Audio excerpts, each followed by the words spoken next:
The teachings for spiritual Christianity present a view of human consciousness that is multidimensional in its scope, consisting of higher and lower levels.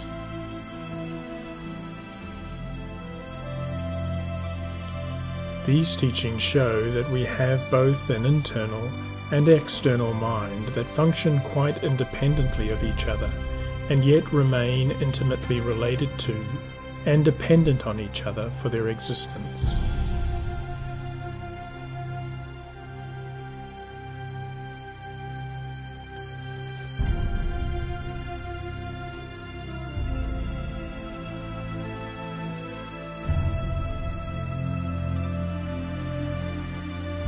The internal mind is called the spiritual mind, while the external mind is called the natural mind.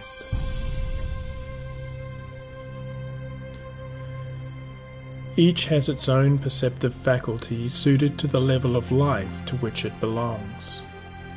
Spiritual Christianity teaches that these first have to be developed or opened if the objects of the world to which they are uniquely adapted are to be presented before a person's conscious awareness.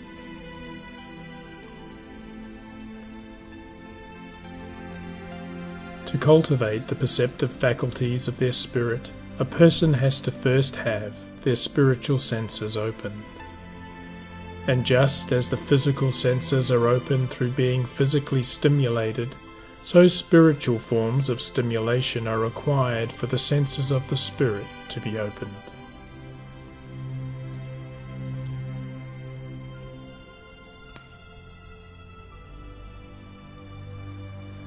However, in the case of our physical senses, we find they are developed as a matter of course with little conscious effort on our part.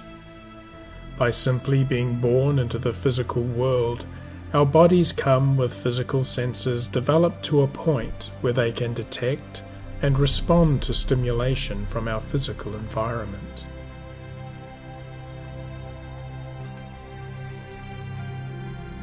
While the sensations are very generalized to begin with, as an infant's physical and mental capacities develop, so too does their ability to organize the information they receive through their senses into a form that offers a more coherent picture of the external world around them.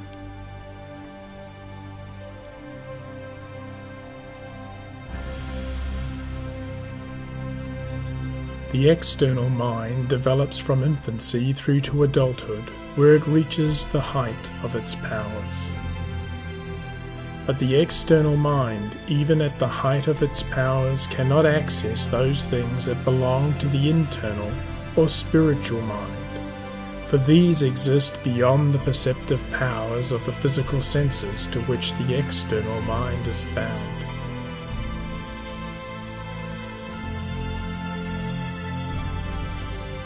Before a person can access the spiritual dimension of life, the very structures of the external mind have to undergo a total transformation.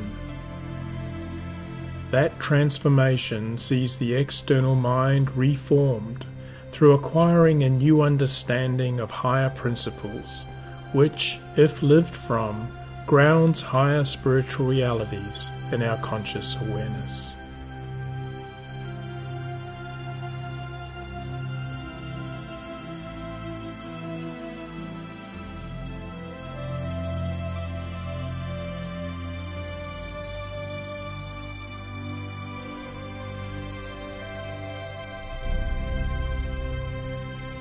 So long as we believe that we can ascend into spiritual realities through the exercise of the natural powers belonging to the external mind, genuine spiritual realities will remain closed to us.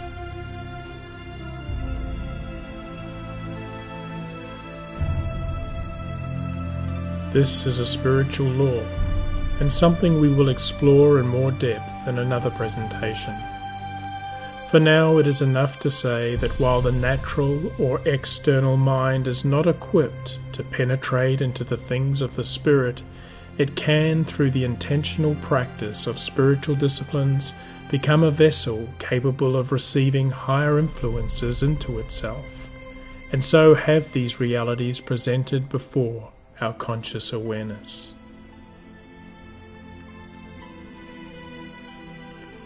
Spiritual Christianity looks to support people to cultivate such a practice so that their spiritual senses can be opened and developed.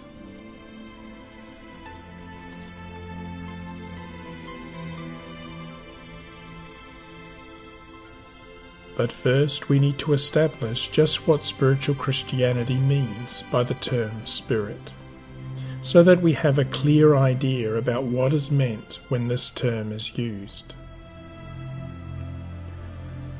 When spiritual Christianity uses the term spirit, what is meant are those things that make up your mental life.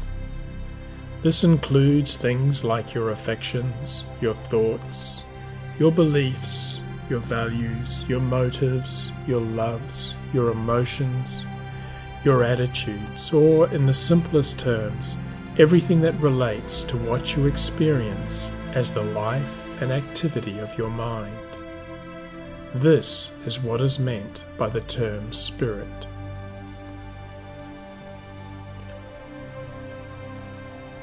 A little reflection on the quality of what passes for our mental life reveals that we all have a spirit, for we all experience thoughts and feelings. But it also reveals that our spirit doesn't necessarily possess an overly spiritual quality, where by a spiritual quality of mind is meant a mind whose affections and thoughts are orientated towards the spiritual well-being of others.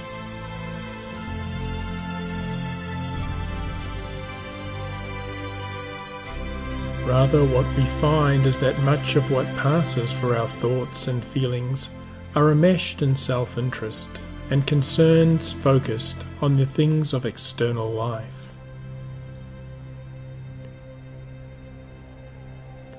Where this external focus dominates our mental life, the quality of our spirit can be said to be natural and close to higher spiritual influences.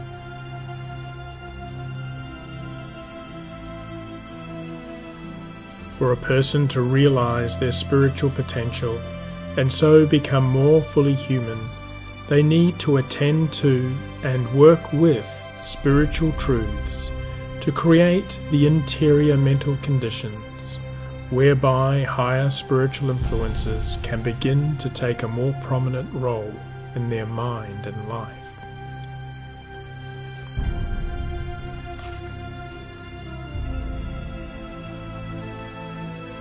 Spiritual Christianity teaches that human consciousness is multidimensional, consisting of higher and lower levels.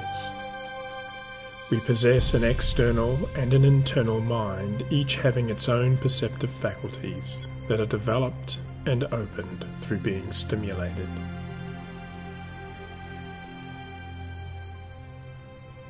The things belonging to the spiritual or internal mind are above the perceptive faculties of the external or natural mind, which even at the height of its powers cannot access spiritual realities.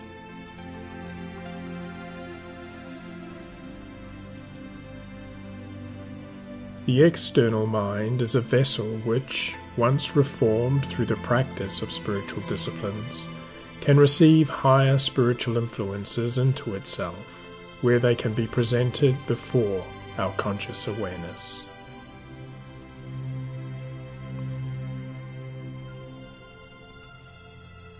The term spirit refers to all that we experience as the life and activity of our mind. This activity is not always spiritual in its quality, whereby spiritual is meant a mind focused on the spiritual well-being of others.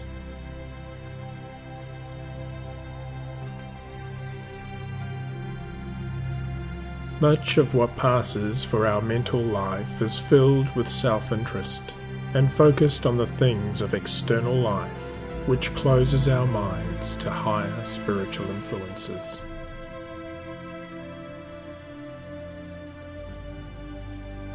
To realize our spiritual potential requires that we work with spiritual truths in an effort to have these reform the structure of our mind so that higher spiritual influences can take a more prominent role in our life.